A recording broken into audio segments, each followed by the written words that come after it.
Art has the power to inspire, to challenge, and sometimes to outrage. Some works were condemned, some were destroyed, and some still haunt us today. They were called blasphemous, obscene, dangerous. This is the story of the most controversial works of art in history. Saint Matthew and the Angel, 1602. The renowned artist Caravaggio, known for his bold style and sometimes turbulent life, had a unique approach to his work. This was evident in his painting Street Matthew and the Angel, created for Rome's Contarelli Chapel. The painting portrayed Street Matthew seated casually with crossed legs, focused on a book while an angel appeared to be guiding his hand. However, the priests who commissioned the work were displeased with Caravaggio's depiction.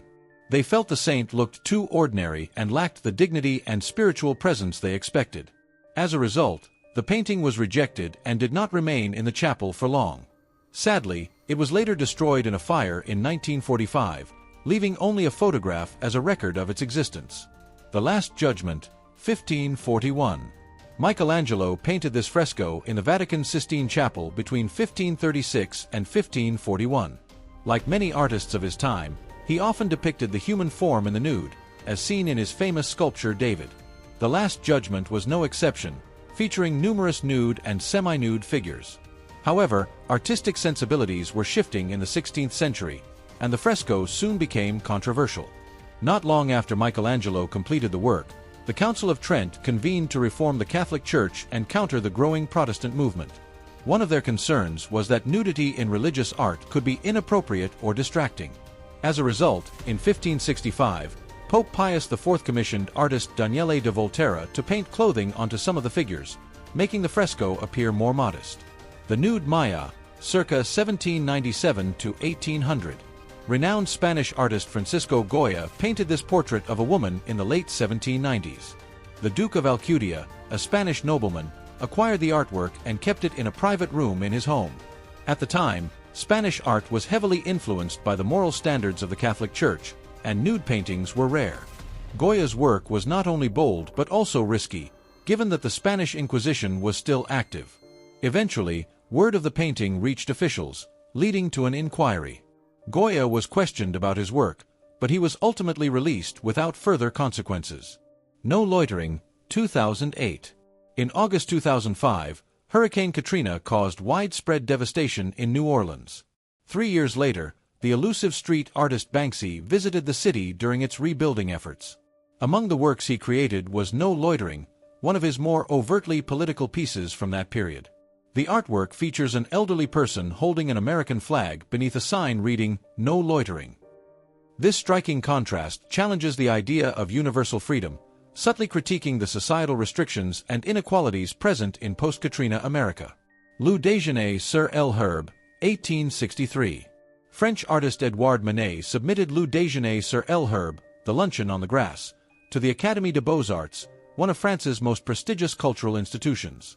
However, the painting was rejected and instead displayed at the Salon de Refuses, an exhibition showcasing works the Academy had turned down. Manet's bold composition featured a nude woman confidently gazing directly at the viewer while sitting among fully clothed men in a relaxed, everyday setting. This unconventional portrayal defied traditional artistic norms, where nudity was typically reserved for mythological or historical subjects. Beyond its subject matter, the painting also challenged the classical style favored by the Academy, contributing to the rise of Impressionism. Guernica, 1937. Painted in shades of black, white, and gray, Guernica captures the devastation of war in Picasso's distinctive style. First exhibited at the 1937 World's Fair in Paris, the painting was a direct response to the bombing of the town of Guernica during the Spanish Civil War. With its chaotic composition and anguished figures, Guernica became a powerful anti-war statement, embraced by those opposing fascism as its influence spread across Europe. Over the years, it has remained a symbol of protest and resistance. In 1974, an activist defaced the painting with spray paint in protest of the Vietnam War.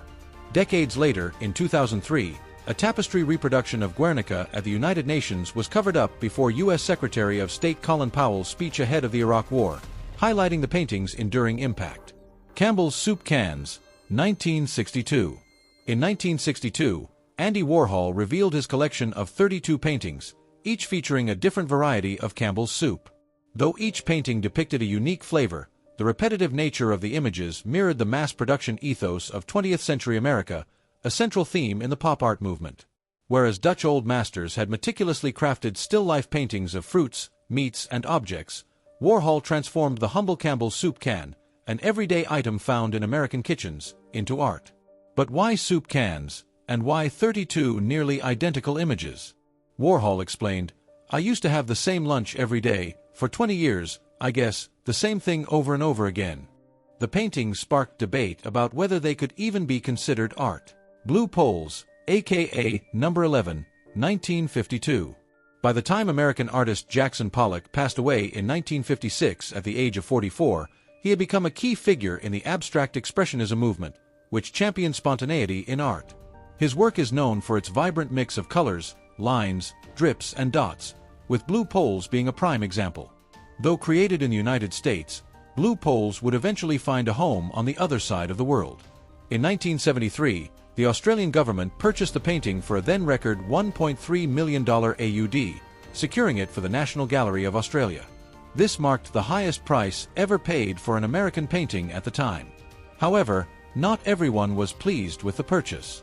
Many Australians were taken aback by the hefty price tag, questioning why the government would spend such a large sum on a painting, and especially on one by an American artist. My Bed, 1998. It all began with a breakup. After British artist Tracey Emin's relationship ended, she did what many people do, spent time wallowing in bed. This experience led to the creation of My Bed, an art installation at London's Tate Gallery that features Emin's actual, disheveled bed, with items like alcohol, clothing, cigarettes, and other personal belongings scattered around. Emin's work is deeply confessional, offering a raw, intimate look into her life. The installation included items such as menstrual blood-stained underwear, bodily fluids, and a pregnancy test, elements that laid bare her vulnerability. This unapologetic intimacy was off-putting to many critics. They argued that the piece was too personal, too bracing, and too focused on the body. Some questioned why a woman would want to showcase such raw aspects of her sexuality, while others felt that a messy bed didn't qualify as legitimate art. Fountain, 1917. In 1917, New York Society of Independent Artists held an exhibition with a unique twist. There would be no jury, allowing anyone to submit any work of art for display. Taking advantage of this, Marcel Duchamp submitted Fountain, a simple upside-down urinal he had purchased from a plumbing supply store. The society was not amused. They voted to reject Fountain, arguing that it wasn't really art but rather a mockery of their exhibition. However, others saw the rejection as a reflection of the society's narrow-mindedness. Duchamp's piece was a hallmark of the Dada movement, which sought to challenge and deconstruct modernity.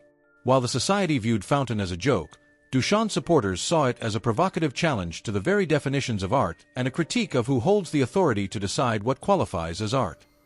Comedian, 2019. In 2019, Italian artist Maurizio Catalan's Comedian sold for $120,000, a price tag that raised eyebrows around the art world. It was simply a banana duct-taped to the wall. Catalan, known for his controversial and playful art, sparked both admiration and criticism. The piece's extreme simplicity led many to question whether it could truly be classified as art. Some speculated that the piece was a commentary on how the art world today conceptualizes art and the rules critics believe artists must adhere to.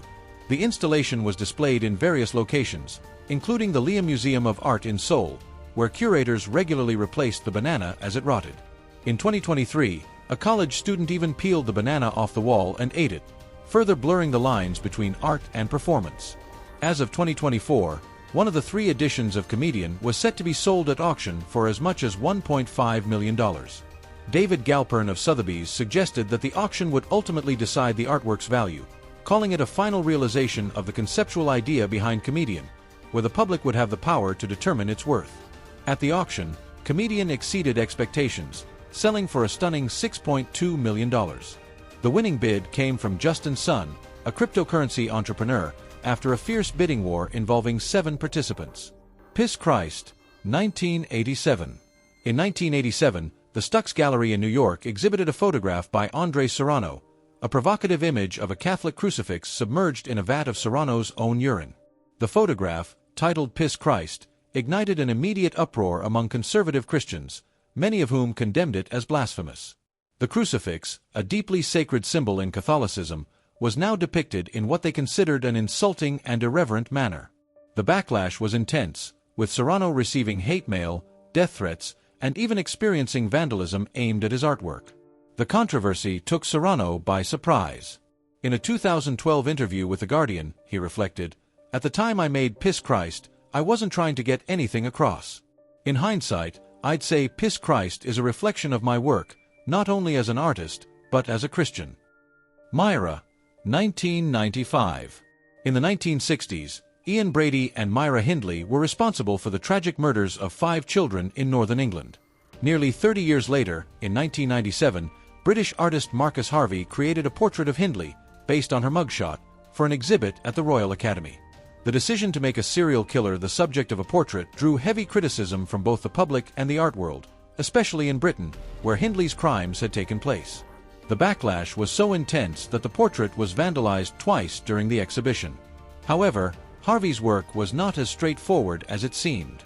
The portrait was composed entirely of children's handprints, each one representing a stamp that contributed to Hindley's image, adding another layer of complexity to the piece.